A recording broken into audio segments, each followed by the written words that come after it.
ಗಾಜಾದಲ್ಲಿ 10 ತಿಂಗಳ ವಯಸ್ಸಿನ ಮಗುವಿಗೆ ಪೋಲಿಯೋ ದೃಢವಾದ ಹಿನ್ನೆಲೆಯಲ್ಲಿ 6 ಲಕ್ಷಕ್ಕೂ ಅಧಿಕ ಮಕ್ಕಳಿಗೆ ಪೋಲಿಯೋ ಲಸಿಕೆ ನೀಡುವಂತೆ ಗಾಜಾದಲ್ಲಿ ಮಾನವೀಯ ಯುದ್ಧ ವಿರಾಮಕ್ಕಾಗಿ ವಿಶ್ವಸಂಸ್ಥೆ ಆಗ್ರಹಿಸಿದೆ. ಗಾಜಾ ಪಟ್ಟಿಯಾದ್ಯಂತ ಆಗಸ್ಟ್ ಅಂತ್ಯದಲ್ಲಿ ಮತ್ತು ಸೆಪ್ಟೆಂಬರ್ನಲ್ಲಿ 2 ಸುತ್ತಿನ ಪೋಲಿಯೋ ಲಸಿಕಾ ಅಭಿಯಾನ ಆರಂಭಿಸಲು ವಿಶ್ವ ಆರೋಗ್ಯ ಸಂಸ್ಥೆ ಸನ್ನದ್ಧವಾಗಿದೆ ಎಂದು ಘೋಷಿಸಿದೆ.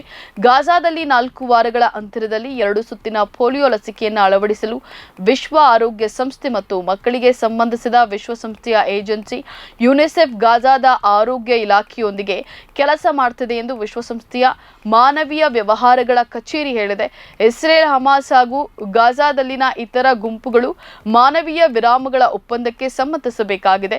ಈ ಬಗ್ಗೆ ಮಾತುಕತೆ ಮುಂದುವರೆದಿದೆ. ಲಸಿಕೆಗಳನ್ನು ತಂಪಾಗಿಸಲು ಹಲವಾರು ರೆಫ್ರಿಜರೇಟರ್ ವ್ಯವಸ್ಥೆಯುಳ್ಳ ಟ್ರಕ್ಗಳು ಗಾಜಾಕ್ಕೆ ತಲುಪಿದೆ ಅಂತ ಹೇಳಿ ವಿಶ್ವಸಂಸ್ಥೆಯ ವಕ್ತಾರ ಸ್ಟೀಫನ್ ಡ್ಯುಜರಿಕ್ ಹೇಳಿದ್ದಾರೆ.